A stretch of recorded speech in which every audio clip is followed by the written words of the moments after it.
এদিকে মার্কিন president Donald Trump হুমকি দিয়েছেন, আগামী 48 ঘন্টার মধ্যে হরমুজ প্রণালী খুলে না দিলে ভয়াবহ হামলা চলে ইরানের বিদ্যুৎ খাত ধ্বংস করা হবে।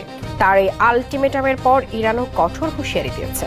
দেশটির খাতাম আল আম্বিয়া সেন্ট্রাল কমান্ডের মুখপাত্র ইব্রাহিম জুলফাগারি বলেছেন, মার্কিন বাহিনী বিদ্যুৎ কেন্দ্রে হামলা চালালে যুক্তরাষ্ট্র ও ইসরায়েলের সঙ্গে যুক্ত পানি শোধনাগার বা ডিস্যালাইনেশন প্ল্যান্ট এবং তথ্য প্রযুক্তির অবকাঠামো গুঁড়িয়ে দেওয়া হবে। ইরান তাদের বেসামরিক মানুষ ও অবকাঠামোর ওপর হামলা চালাচ্ছে।